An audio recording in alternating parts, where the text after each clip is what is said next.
dhiigaa hin dhaabbadhu jedhe. Duuba isaan dhiyaattee xiyyoo wayyaa isaatii qaqqabde. Dhangalaatiin dhiiga isheetiis yeroo sanatti dhaabate. Wangeelaa Luqaas boqonnaa 8:14. Waggaa 12 dubartiin dhiigni ishee dhangala'aa ture. Bultii ishee hundumaa warra qorichaatiif argamsiistee eenyumtuu ishee fayyisuudhaaf isaaf hin danda'amne. Dhiigni ishee dhangala'e kunis dhumuu akkamitti dadhabe? Waggaa 12 guutuu dhukkuba akkamiin jirudha? Namni ciincaa hamaa isheetiin amma ishee irraa fagaatutti dhiigni hin dhaabbanne kun dhiiga akkamiiti? Sababa dhibee isheetii kanaaf firri ishee aantiin ishee kan irraa fagaatan kun dhukkuba akkamiiti? Dhiigni waggaa 12 guutuu dhangala'u kun dhiiga akkamiiti?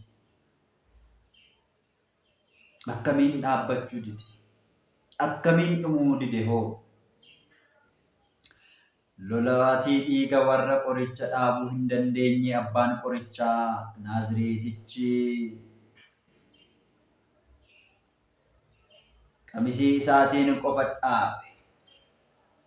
Sunuu xiyyoo uffata isaa tuquudhaan utuu ishee hin ilaalin harka isaa otoo ishee irratti hin kaasin xiyyoo uffata isaatiin qofa roobni dhiiga isheetii akka inni caamu kan taasise dhahaa dhukkuba isheetiif kan abboome. Harkaan otoo hin qaqqabiin, ijaan otoo hin ilaalin, sagalee otoo hin dubbatin tuqaa uffata isaatii qofaadhaan dhiigni dhaabbate. Dhiigni waggaa 12 guutuu dhangala'aa ture.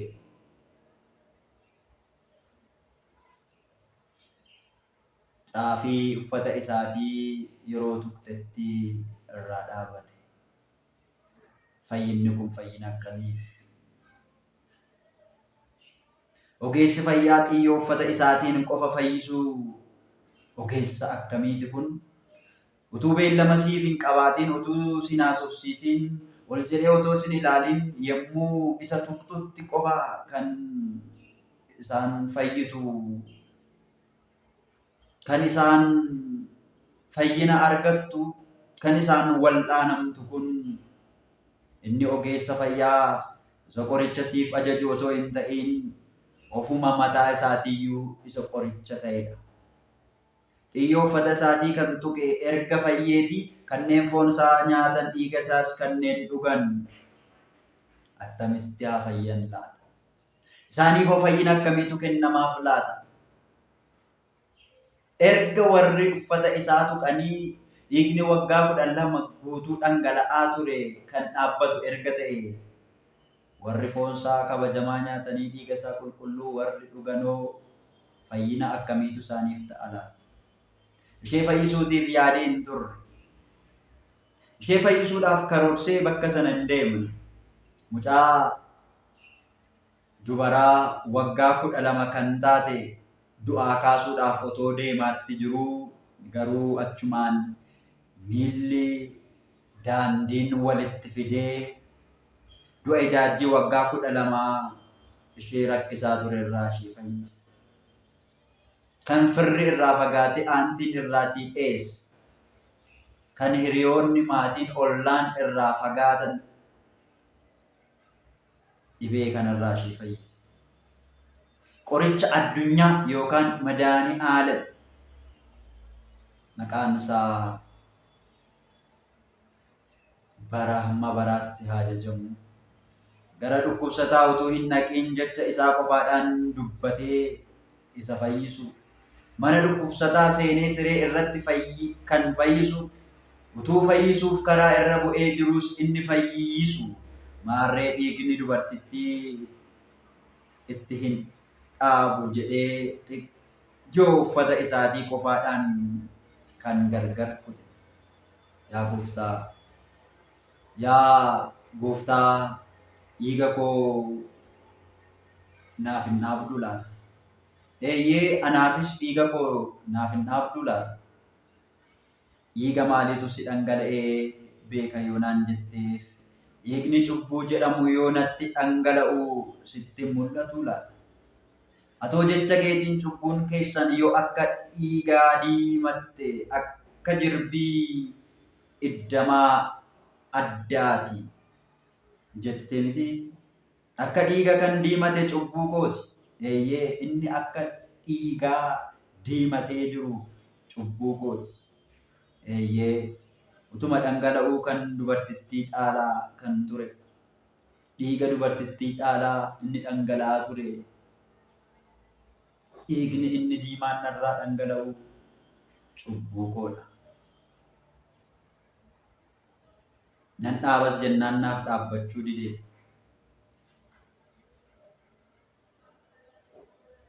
Dibata ani ittiin dibiin mana qorichaa ani hin dhaqiinis gonkumaallee hin jiru. Maallaqa koon aggaamse malee cubbuu koo garuu dhaabbachuu hin dandeenye. Sanuu hammi isaa itti dabalaa jira. Daran baay'achaa jira. Galaana ta'ee na liqimsuudhaatiif kan ga'e dhiigni cubbuudhaa na marsee jira. Xiyyoo kolloo anaaf ta'uu dhabdeereela. Uffata caafii ani ittiin si tuquu sanatu dhabameereela. Ani akka dubartittii amantii guddaa hin qabu. Eeyyee ani akka dubartittii amantii guddaa hin qabu. Kolloon kee garuu ammayyuu humna qaba. Uffanni kee eeyyee ammayyuu humna qaba. Na fayyisuutiif kottuu siin hin jedhu. Eeyyee anaan na wallaanuudhaatiif kottu jedhee sin waamu. Yommuu dabartu garuu si qaqqabadheen fayya. Utuun imala kee irraa sin danqiin, utuun daandii kee irraa sin deebisiin, namni utuu hin dhaga'iin xiyyoo uffata keetii qofaadhaan dhiiga koo naaf dhaabi. Dhiiga kootti dhaabbii gochuutiif siif hammam si rakkisa, hammam si danqa, hammam sitti ulfaata. Dhiiga keeyyuu naaf dhangalaasteetta miti. Foon kee isa kabajamaa, dhiiga kee isa qulqulluu anaaf jetteeyyuu dhangalaasteetta miti. Maarree dhiiga isa cubbuudhaan faalame isa dhangala'aa jiru dhiiga koo naaf dhaabuun hammam sitti ulfaata. Maaloo gooftaa koo, utuu dhiigni koo hin dhaabbatiin waggaadhaa gara waggaatti cehuun ni ulfaata. Dhiigni koo otoo hin dhaabbatiin waggaadhaa yookiin baraa baratti cehuu ani cubbuu kootiin barri darbee hin ga'a jechuun naaf dhabamus ati garuu si ga'a naaf jedhe. Eeyyee an ofii kootiin cubbuun an hojjedhe yakki an dalage inni bara darbee na ga'a jechuudha yoon baadheyyuu ati immoo ofii keetii cubbuun kee yakki kee inni darbe si ga'eera naan jedhe. Harka koo amantii dhabiisaan dacha'e gara xiyyoo uffata keetti naaf diriirsi. Dhiiga yakkaa ani dhaabuu hin dandeenye iddootti callisiisiitii namni tokko na qabeera, humni na keessaa ba'eera jedhe. Phexros faan, Yohaannis faan raajeffatanii anis immoo nagaa kootii nan sokka. Duuka bu'oonni kee eeyyee haa raajeffatani, haa dinqisiifatan. Warri si duukaa bu'an duuka bu'oonni kee haa dinqisiifatan. Ani immoo fayyeen nagaadhaan gammadaa galaati. Lubbuu dhiphatteef sagaleen Waaqayyoo boqonnaa ta'ee hunduma bira akka ga'uudhaatiif anis ergan isinitti lallabeen booddee gatamaa akkan hin taaneef waa'ee kootiif naaf kadhadhaa. Qulqulluun Phaawulos saba Efesooniif kan barreesse boqonnaa 4:29 dubbii gargaaru yeroo barbaachisutti kan cimsu warra dhaga'uufis ayyaana kan kennu malee dubbiin hamaan afaan keessan keessaatii hin bahin.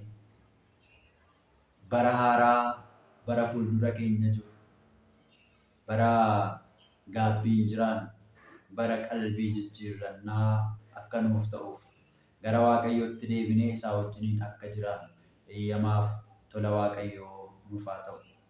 Anis baran itti guddina ulfina waaqummaa Kiristoosiin itti lallabu akkanaa ta'uuf akkan hin kufneef akkan hin mudhufneef akkan hin dadhabneedhaatiif kadhannaa keessaniin na yaadadhaa.